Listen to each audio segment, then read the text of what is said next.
నమస్తే, welcome to our channel. Amaravati కోసం తీర్మానం అనేది డ్రామానా? మరి సజ్జల చేసేటువంటి వ్యాఖ్యలను ఏ విధంగా చూడాలి? సీనియర్ జర్నలిస్ట్ సత్యమూర్తి గారిని అడిగి తెలుసుకుందాం. నమస్తే సార్. నమస్కారం అండి. సార్, మరి అమరావతి కోసం ఏదైతే తీర్మానం చేస్తున్నారో అసెంబ్లీలో, అది డ్రామా, చంద్రబాబు నాయుడు గారు చేస్తున్నటువంటి డ్రామా అంటూ సజ్జల రామకృష్ణారెడ్డి చేసినటువంటి కామెంట్స్ని ఎలా చూడాలంటారు? మరి నిజంగా డ్రామానేనా? అంటే తనకే క్రెడిట్ వస్తుందనే రాజధాని బిల్లుని అసెంబ్లీలో ప్రవేశించబెట్టబోతున్నారా? ఎలా చూడాలంటారు? అంటే నేను సజ్జల రామకృష్ణారెడ్డి గురించి ఏం చెప్పను, కానీ నీకు ఒక చిన్న స్టోరీ చెప్తాను. ఇప్పుడు ఇంట్లో పాలు కాగబెడతాం. పాలు కాగబెట్టి జనరల్గా ఏం చేస్తారు, వేడిగా ఉంటాయి కాబట్టి అక్కడ స్టవ్ మీదే వదిలేస్తారు. స్టవ్ మీదే వదిలేస్తే ఏదో కిటికీలో నుంచి పిల్లి వచ్చి పాలు తాగిపోతుంది. అయ్యో, పిల్లాడి కోసం ఉంచిన పాలు పిల్లి తాగిపోయింది అని చెప్పి ఆ నెక్స్ట్ డే నుంచి ఇల్లాలు ఏం చేస్తుంది, పాలు కాగబెట్టిన తర్వాత వాటిని తీసి పక్కన పెట్టి దాని మీద ఏదన్నా ఒక మెష్ లాంటిది కప్పి పోతుంది. కొన్ని రోజుల తర్వాత పిల్లికి అది కూడా అలవాటయి దాన్ని తోసేసి పాలు తాగుతుంది. అప్పుడు అది దాని మీద ఇట్లా కప్పు పెట్టిన తర్వాత పిల్లి కూడా తొయ్యకుండా ఉండటానికి దాని మీద బలం పెడతారు, వెయిట్ ఏదో పెడతారు. అప్పుడు అది తొయ్యకుండా ఉంటుంది అని. అంటే మనం ఒక 1 లీటర్ పాలు కాగబెట్టి దొంగతనంగా వచ్చి తాగి వెళ్ళిపోయే పిల్లి నుంచి కాపాడుకోవటానికి ఇన్ని జాగ్రత్తలు తీసుకోవాల్సి వస్తున్నది కదా. మరి ఆంధ్రుల రాజధాని 34,000 మంది రైతుల కష్టార్జితం, వాళ్ళు చాలా కాలంగా వాళ్ళు అనుభవిస్తున్న భూములని రాష్ట్ర రాజధాని కోసం త్యాగం చేసిన గొప్ప త్యాగమూర్తులు, అటువంటి వ్యక్తులు ఇచ్చిన స్థలాలని సరైన పర్పస్ కోసం వాడి ఒక అన్ని సౌకర్యాలు ఉన్న ఒక రాజధానిని కట్టి తద్వారా రాష్ట్రాన్ని అభివృద్ధి చేయాలి అంటే చంద్రబాబు నాయుడు ఎన్ని జాగ్రత్తలు తీసుకోవాలి? ఒక 1/2 లీటర్ పాలు పిల్లాడికి ఇవ్వాల్సినవి పిల్లి తాగిపోతే బాధపడతాం కదా. మరి ఇంతమంది రైతులకి దక్కాల్సిన భూముల్ని, ఇంతమంది రైతులకి దక్కాల్సిన క్రెడిట్ని, ఇంతమంది రైతుల కష్టార్జితానికి ప్రతిఫలాన్ని, ఇంతమంది రైతుల త్యాగంతో అమరావతి రాజధాని నిర్మిస్తూ ఉంటే ఈ డేగలు, వైసీపీ అనే ముఠాకి సంబంధించిన డేగలు దీన్ని ఎత్తుకెళ్లకుండా దీన్ని కాపాడాలి అంటే ఎన్ని చర్యలు తీసుకోవాలి? ఇప్పుడు చెప్పు సజ్జల రామకృష్ణారెడ్డికి. ఇప్పుడు నేను చెప్పిన పాలు పిల్లి ఉదాహరణ చెప్పు. అమరావతిని రాజధానిగా డిక్లేర్ చేసి ఇంతమంది రైతులు భూములు ఇస్తే ఆ భూముల్లో రాజధాని నిర్మాణాలు ప్రారంభిస్తే చంద్రబాబు నాయుడు అవన్నీ గ్రాఫిక్స్ అని కూసిన ముఠా ఈ వైసీపీ బ్యాచ్. అదే గ్రాఫిక్స్ అని చెప్పావు కదా, మరి నువ్వు అధికారంలోకి రాగానే ఆ గ్రాఫిక్స్ నుంచి దూరంగా జరిగి నువ్వు ఒరిజినల్ బిల్డింగ్స్ కట్టుకొని పరిపాలించావా? ఒకటే question, straight question. Chandrababu Naidu 2016లో శంకుస్థాపన చేసి 2018లో కట్టిన భవనాలన్నీ గ్రాఫిక్స్ అని చెప్పి నువ్వు నీ మీడియాలో, నీ సోషల్ మీడియాలో, నీ ఎలక్ట్రానిక్ మీడియాలో ప్రచారం చేశావు కదా. నువ్వు అధికారంలోకి వచ్చిన తర్వాత భవనాలు నిర్మించుకొని నువ్వు పరిపాలన సాగించావా? లేదు కదా. అవే భవనాల్లో కూర్చున్నావు, అంటే గ్రాఫిక్స్లో కూర్చొని పనిచేసావు కదా జగన్మోహన్ రెడ్డి. నువ్వు CRDA చట్టాన్ని నేను రద్దు చేస్తున్నాను అని నువ్వు ప్రకటించిన అసెంబ్లీ అదే చంద్రబాబు నాయుడు అదే CRDA ప్రాంతంలో, అదే రాజధాని ప్రాంతంలో కట్టిన అసెంబ్లీనా నువ్వు కొత్తగా కట్టుకున్నావా? అదే అసెంబ్లీలో నిలబడి CRDA చట్టాన్ని రద్దు చేస్తున్నానని ప్రకటించావు.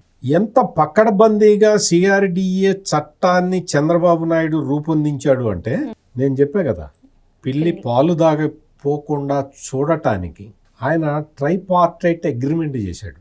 రాష్ట్ర ప్రభుత్వం, CRDA అథారిటీ, భూమి ఇచ్చిన రైతు, ఈ ముగ్గురి మధ్య అగ్రిమెంట్. అది ఈ ముగ్గురు మధ్య ఒక అగ్రిమెంట్. నేను నీ స్థలాన్ని తీసుకుంటున్నాను, నీ స్థలాన్ని నేను ఈ విధంగా అభివృద్ధి పరుస్తాను, నేను అభివృద్ధి పరచటం వల్ల నీకు ఈ లాభం వస్తుంది, ఈ లాభాన్ని నువ్వు నీ పిల్లలు ఎంజాయ్ చేయొచ్చు, దీనికి రాష్ట్ర ప్రభుత్వం గ్యారంటీ అని ఒక ట్రైపార్టైట్ అగ్రిమెంట్ ఒక చట్టం ద్వారా చేయటం వల్ల ఈ సిఆర్డిఏ చట్టాన్ని నేను రద్దు చేస్తున్నాను అని ప్రకటించిన జగన్మోహన్ రెడ్డి కోర్టు తీర్పులు వచ్చిన తర్వాత ముఖం ఎక్కడ పెట్టుకోవాలో కూడా తెలియని పరిస్థితుల్లో మళ్ళీ అదే సిఆర్డిఏ చట్టాన్ని మళ్ళీ అమలు చేశాడు. సిఆర్డిఏ చట్టాన్ని రిపీల్ చేస్తున్నాను అని చెప్పిన వ్యక్తి సిఆర్డిఏ చట్టాన్ని మళ్ళీ రీఇంట్రడ్యూస్ చేస్తున్నాను అని చెప్పాడు జగన్మోహన్ రెడ్డి. అంటే ఈ టోటల్ ఎపిసోడ్లో రాజధాని రైతులకి జగన్మోహన్ రెడ్డి లాంటి వ్యక్తులు అన్యాయం చెయ్యకుండా చంద్రబాబు నాయుడు లాంటి వ్యక్తి, ఒక అడ్మినిస్ట్రేటరు ఎంత పక్కడ్బందీగా చట్టాన్ని తయారు చేశాడు అని చెప్పటానికి నేను ఇంతసేపు చెప్పింది. సేమ్ మళ్ళీ పిల్లి పాలు కథ. ఇప్పుడు పిల్లి వచ్చి ఒక నెట్ పెట్టి దాని మీద వెయిట్ పెట్టినా కానీ కదిలించకుండా ఉండాలి అంటే ఏం చేయాలి? రాజధాని అమరావతి అనే దానికి చట్టబద్ధత తీసుకురావాలి. ఆ చట్టబద్ధత తీసుకురావాలి అన్న ప్రక్రియ ఇప్పుడు జరుగుతుంది. ఈ ప్రక్రియ జరుగుతూ ఉంటే, అంటే నువ్వు పాలు కాగబెట్టిన తర్వాత దాని మీద ఒక మెష్ పెట్టి దాని మీద వెయిట్ పెట్టిన తర్వాత పిల్లి ఏడుస్తూ ఉంటుంది, నేను కదిలించకుండా. ఆ మెష్ మీద మెష్ పెట్టారు, మెష్ మీద వెయిట్ పెట్టారు, నేను కదిలించలేనంత బరువు పెడుతున్నారు అని పిల్లి ఏడుస్తూ ఉన్నది ఒక మూల కూర్చొని. ఇంకా మీకు అర్థమైంది అనుకుంటా. పక్కడ్బందీ చర్యలు తీసుకొని పిల్లవాడికి దక్కాల్సిన పాలని కాపాడుకోవటానికి ఒక తల్లి చేసే ప్రయత్నం చంద్రబాబు నాయుడు చేస్తున్నాడు. ఇక్కడ ఏంటి అంటే అమరావతి రాజధాని అని ఎవరు చెప్పారు? ఎక్కడా చెప్పలేదు కదా, రాజ్యాంగంలో లేదు కదా అని ఇటువంటి ఒక కుట్రపూరిత ప్రశ్నలని వేసే దౌర్భాగ్యులు ఆంధ్రప్రదేశ్ రాష్ట్రంలో అవతరించి ఉన్నారు. కాబట్టి ఆ దరిద్రం నుంచి అమరావతిని కాపాడటానికి అన్ని రకాల చర్యలు తీసుకోవాలి. రాష్ట్ర ప్రభుత్వం ఎప్పుడైతే కూటమి ప్రభుత్వం అధికారంలోకి వచ్చిందో అప్పుడు ఈ అమరావతి ప్రాంతాన్ని రాజధానిగా గుర్తించాలి అని చెప్పి ఒక ప్రతిపాదన పంపించారు. ఏంటి, ఎందుకు ఆ ప్రతిపాదన ఎందుకు పంపించాల్సి వచ్చింది అంటే, ఆంధ్రప్రదేశ్ రాష్ట్ర పునర్విభజన చట్టం, ఏపీ స్టేట్ రీఆర్గనైజేషన్ యాక్ట్లో ఏమున్నది? మీకు 10 సంవత్సరాలు ఉమ్మడి రాజధాని హైదరాబాదు ఉంటుంది. తెలంగాణకి ఆంధ్రప్రదేశ్కి ఉమ్మడి రాజధాని హైదరాబాదు అని ఉన్నది.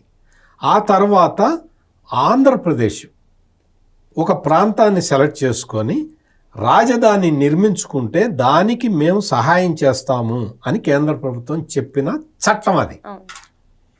10 సంవత్సరాల కాల పరిమితి అయిపోయిన తర్వాత ఆంధ్రప్రదేశ్ రాజధానిని పెట్టుకోవాలి కదా, అందుకని ఆ ప్రాసెస్ మొదలు పెట్టారు. ఈ ప్రాసెస్ మొదలు పెట్టడంలో రాష్ట్ర ప్రభుత్వం ఏం చేసింది అంటే, ఎప్పుడైతే 2016లో దీనికి ఇవన్నీ జరిగినాయో, శంకుస్థాపనలు ఇవన్నీ జరిగినాయో, ఆ రోజు నుంచి అమరావతిని రాజధానిగా గుర్తిస్తున్నట్టు మీరు చట్టంలో మార్పులు చేయండి అని రిక్వెస్ట్ లెటర్ పంపించారు. పంపించిన తర్వాత కేంద్ర ప్రభుత్వం న్యాయపరమైన సలహా తీసుకుంది.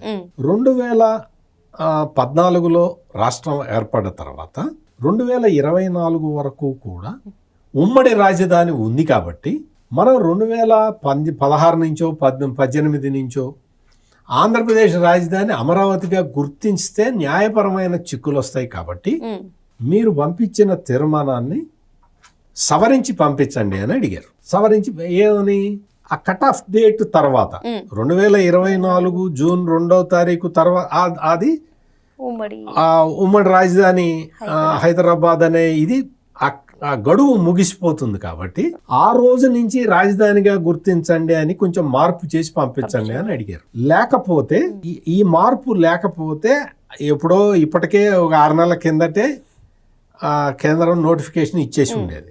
ఈ మార్పు వచ్చిన తర్వాత న్యాయపరమైన సలహా వచ్చిన తర్వాత ఏం చేశారు అంటే ఆ మేరకు చేసి తీర్మానం చేసి మళ్ళీ పంపించారు. Okay sir.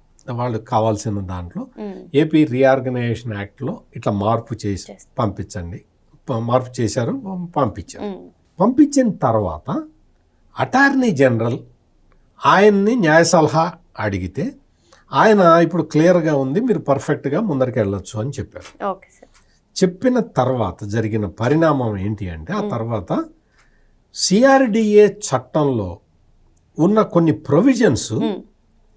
ప్రొవిజన్స్ని మార్చాలి. Okay sir. రాజధాని ప్రాంత ప్రాధికార అధికార సంస్థ అది ఆ సిఆర్డిఏ అంటే. అందుకని అందులో ఉన్న కొన్ని క్లాజులు మారిస్తే తప్ప ఏపీ రీఆర్గనైజేషన్ యాక్ట్లో ఇవి మార్చడానికి వీల్లేదు. Okay sir. అందుకని ఏం చేశారు అంటే మీ అసెంబ్లీ మొత్తం కూర్చొని ఒకసారి తీర్మానం చేసి మాకు పంపించండి అని క్లియర్ కట్గా కేంద్ర ప్రభుత్వం చెప్పింది. ఇప్పుడు జరుగుతున్న ప్రొసీజర్ ఏంటి అంటే ఈ సిఆర్డిఏ చట్టంలో మార్పులు చేసుకుంటున్నాము, దీనికి అనుగుణంగా ఆంధ్రప్రదేశ్ రాజధాని అమరావతిగా గుర్తించండి అని చెప్పడం.